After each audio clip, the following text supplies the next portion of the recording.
In 1795, census takers in the mountains of East Tennessee encountered something that shouldn't have existed. They found 300 free people who were neither white nor enslaved black. These individuals lived in isolated communities on Newman's Ridge, spoke with unusual accents, and claimed Portuguese ancestry. The census officials had no category for them, so they created one: free persons of color. This was America's first official acknowledgement of the Melungeons, a people whose very existence would challenge everything the young nation believed about race and identity. For the next 2 centuries, the United States government would work systematically to erase them from history. When modern DNA testing finally revealed their true origins in 2011, the results would shatter long-held beliefs and expose one of America's most carefully guarded secrets. By the way, if uncovering erased history is your thing, smash that subscribe button and ring the bell so you never miss our weekly deep dives here on Ancestry Code. Back to the video. The Melungeon story begins in 1619, when the first documented Africans arrived in Jamestown aboard the White Lion. Unlike later slaves, these 20 individuals were classified as indentured servants. In Virginia's early colonial period, racial boundaries remained fluid. African, European, and Native American peoples lived, worked, and intermarried in ways that would become illegal within decades. Court records from 17th century Virginia reveal mixed-race families acquiring land, testifying in legal proceedings, and participating fully in colonial society. The earliest Melungeon ancestors emerged from this period of relative freedom. Families with surnames like Goins, Collins, and Gibson appear in Virginia records as early as the 1670s, described alternately as mulatto, musti, or simply left racially undefined. These families accumulated property, married across racial lines, and established themselves as free people of color before such status became increasingly precarious. Virginia's 1705 slave code marked the beginning of the end for mixed-race freedom. The law stripped all servants of their right to bear arms, outlawed interracial marriage, and prohibited free people of color from voting or holding office. For the first time, Virginia law created a permanent racial underclass. The Melungeon families faced an impossible choice. They could remain in Virginia and watch their rights disappear piece by piece, or they could migrate west to the frontier where laws were less enforced and racial categories more flexible. Most chose migration.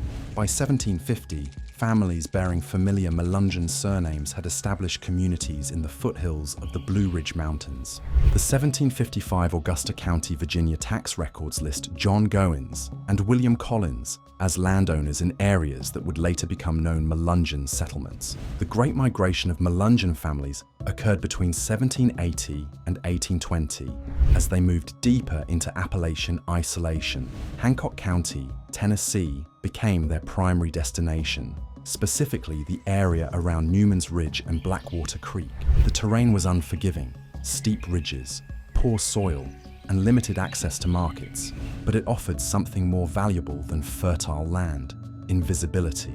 French explorers had encountered these mysterious mountain dwellers as early as the 1690s, describing them as neither Indian nor white in their expedition journals. By the 1780s, John Sevier, Tennessee's first governor, wrote about finding a colony of dark-skinned, reddish-brown complexion, people supposed to be of Moorish descent, living in East Tennessee, who called themselves Melungeons and claimed to be of Portuguese descent. These families owned livestock, cultivated small farms, and operated within their own social and economic networks. As racial laws tightened throughout the antebellum period, Melungeon families found themselves fighting for their legal existence in courtrooms across Appalachia.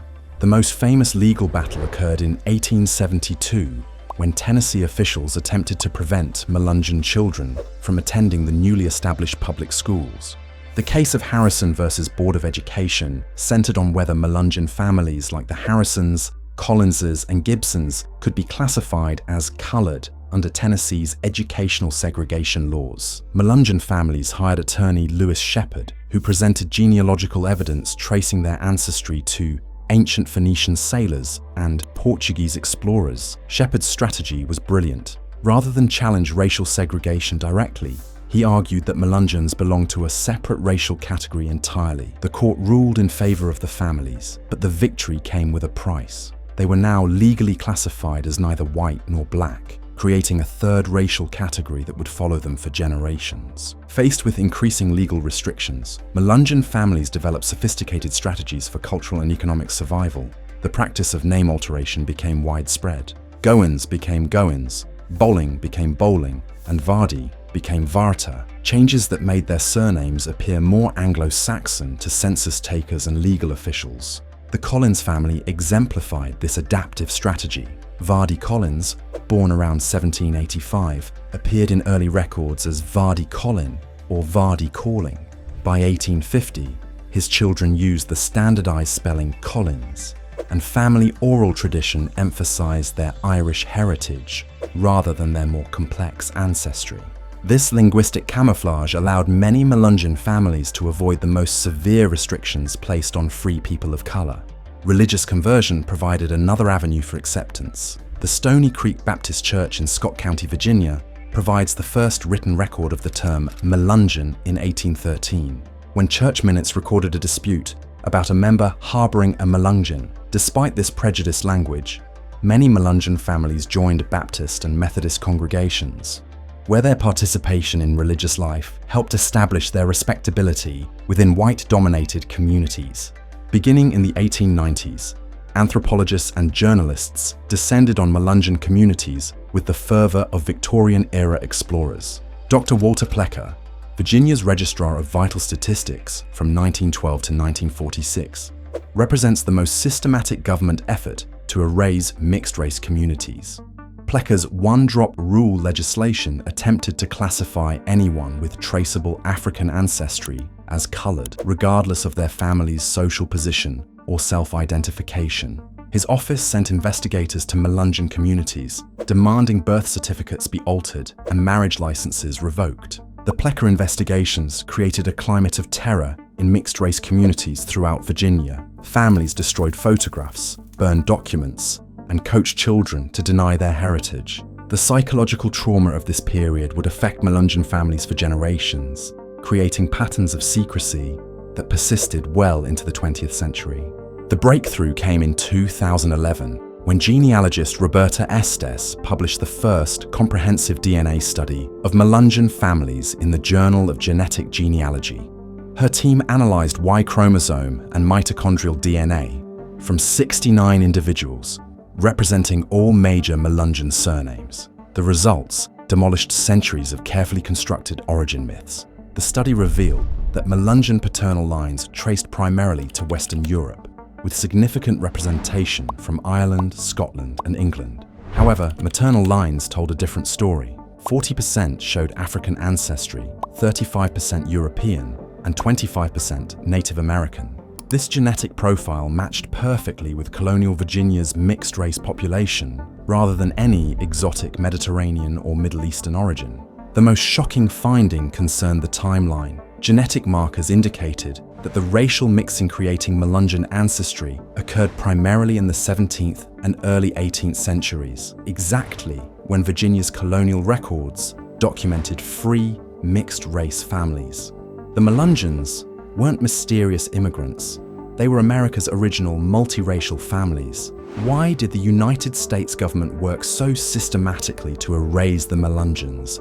The answer lies in what they represented: living proof that racial categories were artificial constructs rather than biological realities. If mixed-race families could prosper, accumulate property, and participate in democratic society, then the entire justification for racial oppression collapsed. The timing of anti-Melungeon legislation reveals the government's motivations. Virginia's most restrictive racial laws coincided with periods of economic competition and political upheaval. The 1924 Racial Integrity Act, which targeted all mixed-race communities, passed during the height of eugenics movement popularity and immigration restriction debates. Melungeons became casualties in America's broader struggle to define itself as a white nation. Federal census policies provide additional evidence of systematic erasure. The 1920 census was the first to include specific instructions for classifying persons of mixed white and Negro blood. effectively forcing Melungeons into the coloured category regardless of their community standing or self-identification.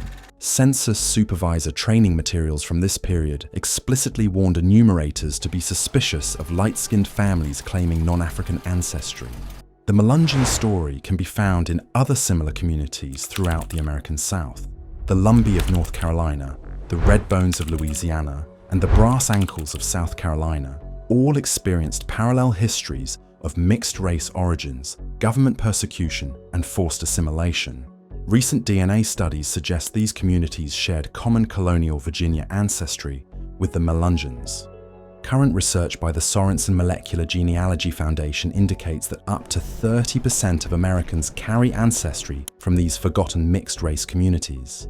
Millions of Americans who identify as white actually descend from the multiracial families that colonial and antebellum laws attempted to erase.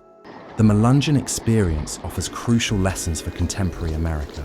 Their story proves that racial diversity has always defined this nation, despite centuries of laws and social pressures designed to enforce racial purity.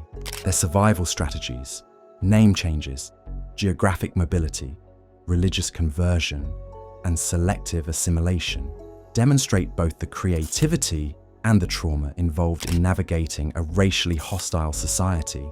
Perhaps most importantly, the Melungeon Renaissance shows that hidden histories can be recovered. Every DNA test that reveals unexpected ancestry, every family that reclaims its full heritage, every community that refuses to be erased represents a victory over the forces that tried to simplify America's complex racial past. The mountains of Appalachia still echo with Melungeon voices, in the surnames that persist, the DNA that remembers, and the stories that refuse to die.